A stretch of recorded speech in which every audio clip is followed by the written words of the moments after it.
Olá, a gente ficou com a família anacardiácea.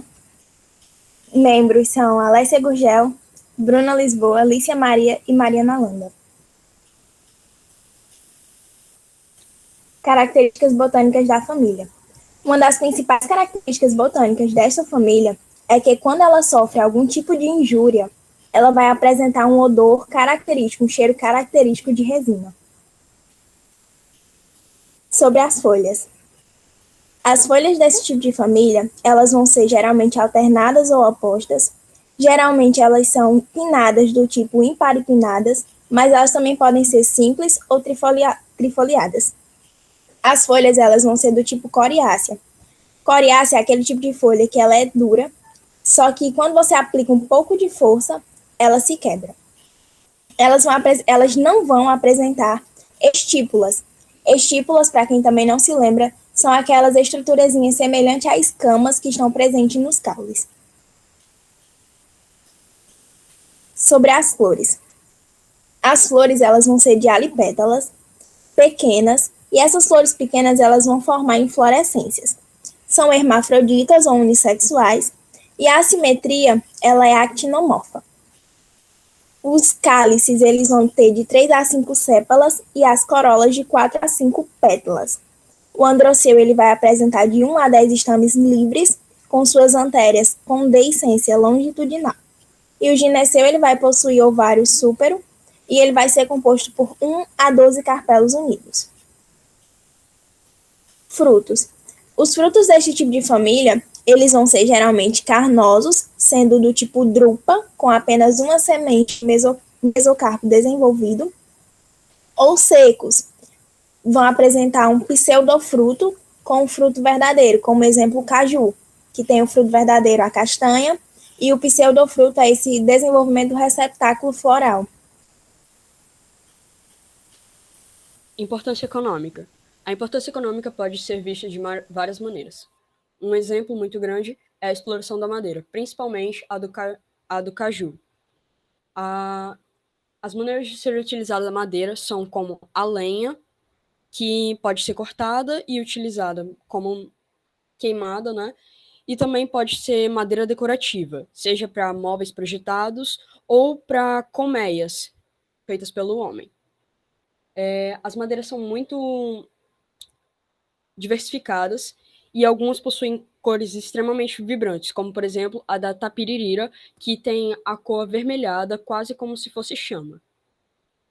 Também são feitas produções de bebidas alcoólicas, como por exemplo o caso do caju fazer a cachaça do caju e a erva venenosa Rus ser utilizada para produção de outros álcools, como rum ou desse gênero. Erva venenosa também pode ser vista como outras maneiras na área da saúde, como, por exemplo, para a produção de medicamentos como analgésicos, calmantes, cicatrizantes, e também pode ser utilizada para tratamento de doenças como sinusite, asma, bronquite, entre outras. Também pode ser utilizada na produção de verniz.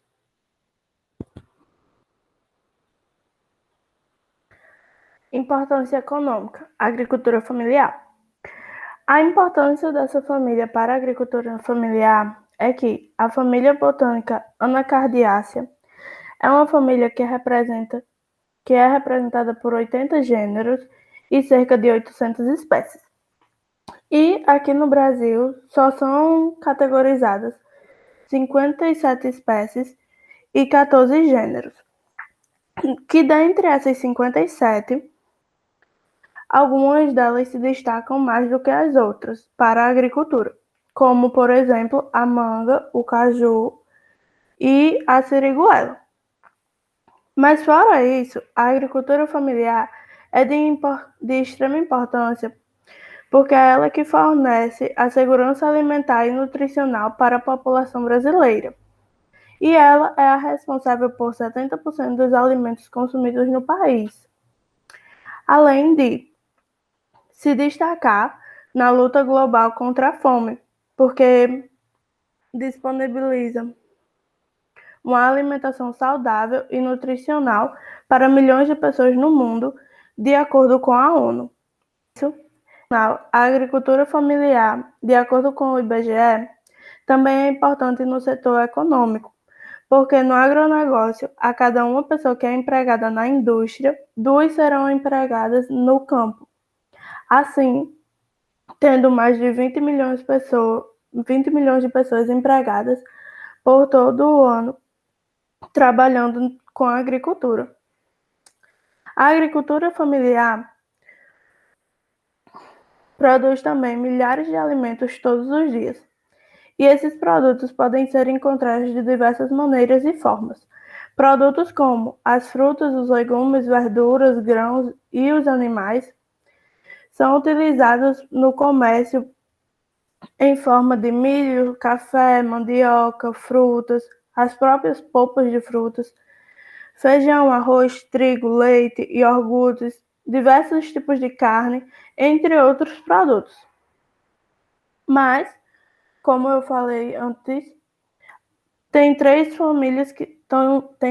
culturas que se destacam, que são a da manga, a do caju e a da siriguela. Primeiro, falando sobre a produção da manga, aqui no país, o maior produtor de manga no Nordeste é a Bahia e também é o maior produtor no país, não só no Nordeste. É a Bahia, onde sua produção se encontra em maior volume nas cidades de Juazeiro e Cidade Nova, onde quando você junta a produção das 2 cidades, você obtém um número de mais ou menos cerca de 185,347 mil toneladas por ano da fruta. Além disso, a Bahia também é o maior produtor de frutas do Brasil, produzindo 3,3 milhões de toneladas de frutas por ano. Dando continuidade à cultura do caju, a produção do caju aqui no Brasil tem como o Ceará sendo o seu maior produtor, abrangindo todos os municípios do litoral e entrando em alguns municípios do semiárido. O Ceará também é considerado o maior produtor de castanha de caju e ainda emprega 37 mil pessoas por ano nessa área.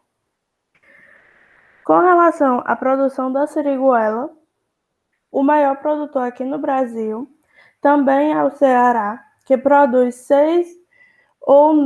entre 6 e 9 mil toneladas por ano, tendo a região do Cariri como a maior concentração. A região do Cariri é favorecida nessa cultura porque é uma cultura extremamente resistente à seca, por isso que se desenvolve muito bem. Bom, aproveitando a deixa da Alessia, a despeito da grande importância econômica que a manga, com o nome científico Mangifera índica, possui para o nosso país, ela é uma espécie exótica e é considerada uma invasora, né? É uma invasora de médio risco, porém que pode causar grandes impactos ambientais em unidades de conservação e áreas de proteção, né, ambiental. Essa invasão biológica é considerada pela ONU a segunda maior causa de perda de biodiversidade no mundo. E o impacto ambiental que ela causa nessa sustentabilidade de ecossistemas nativos é devido principalmente ao fato dela ser uma excelente competidora, né? Ela é uma árvore muito grande, ela compete por luminosidade, ela compete por nutrientes do solo, o que pode interferir na sustentabilidade daquele ecossistema, e ela também vai alterar as propriedades do solo devido à perda de folhas e frutos, elas vão se degradando naquele solo, modificando o pH, o que pode ser prejudicial para as espécies nativas que geralmente costumam ter aquele pH ótimo, né?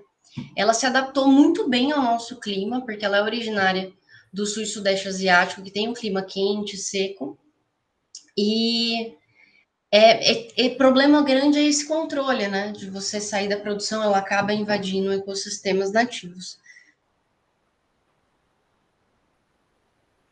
Aqui é um exemplo de uma mangueira, ela é uma árvore muito grande, tem frutos muito grandes, por isso que ela compete assim, né? Tão bem pelas espécies autóctones, é uma delícia, né? Bom, e a aroeira também tem sido muito estudada ultimamente devido a compostos químicos e as suas propriedades. Essa primeira espécie, ela tem o tronco bem avermelhado, ela tem, inclusive esse tronco é meu, ela tem esse tronco bem avermelhado, e ela tem, e segundo a crendice popular, ela é muito utilizada para combater infecções urinárias, infecções vaginais, e pode passar. Eu achei um artigo bem bacana, de um estudo bem recente, em que a vaginose bacteriana ela é tratada por um gel vaginal à base de aroeira.